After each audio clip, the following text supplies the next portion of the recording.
Bismillahirrohmanirrohim. Alloh taolo kalomi sharifda hammamizni ilmga buyurdi. Ilm olishlikka targ'ib qildi. Ilohiy birinchi xitob bizlarga ilm, olimlik, bilmaganimizni bilib olishlik.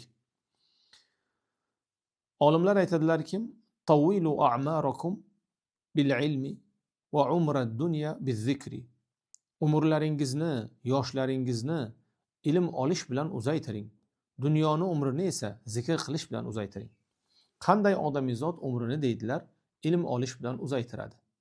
Hazrati Payg'ambarimiz alayhissalomning muborak hadislari bor. Bu hadis mutavotir.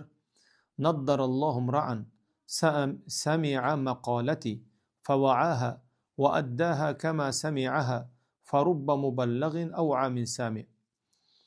Alloh taolo meni hadisimni eshitganlarni, uni yodlaganlarni, uni boshqalarga yetkazganlarni yuziga nur bersin, chehrasiga surur bersin. Ularni yuzlarini go'zal, chehralarini oydin qilsin. Hazrati Payg'ambar alayhissalom ilm talabida yurganlarga muallim, mudarris, talabalarning haqlariga bu duoni qildilar. Ya'ni ularning yuzlari, chehralari nurga to'lsin dedilar. Olimlar aytadilar, kimning yuzi, chehrasi nurga to'ladi, jismi sog' bo'lsa, qalbi sog'lom bo'lsa, ya'ni sog'lom jasad va sog'lom ruhiyat odamizodga nur beradi. Ana shunday, demak jasadimiz sog'lom ekan, bizlarga sog'lom ruhiyat, sog'lom kayfiyat paydo bo'ladi. Shuning uchun olimlar aytadilarki, kim ilm olaversa, hadis o'rganaversa, Qur'on yodlayversa, tani joni ham sog' va salomat bo'lib boraveradi.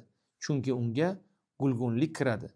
Ikkinchisi, buni olimlar aytadilarki, ham tani joni sog' bo'lsin, ham e'tiqodi to'g'ri bo'lsin. Keyingisi, dunyoni umrini esa zikr bilan uzaytiring. Nima uchun?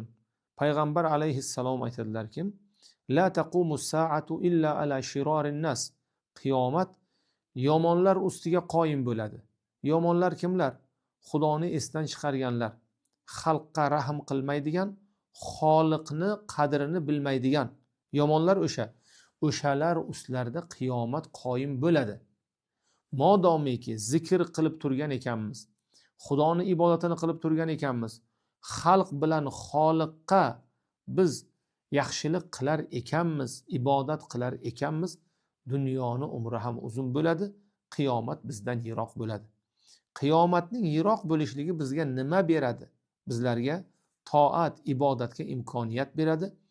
Oxiratdagi darajatlarimiz dunyodagi imkoniyatlarimizni mustahkam bo'lishlikka xizmat qiladi. Ilm najot. Ilm talab qilguvchi odam Alloh yo'liga yurgan odam. Alloh taolo har bir fursatdan unumli foydalanmog'imizni nasibu muyassar aylasin.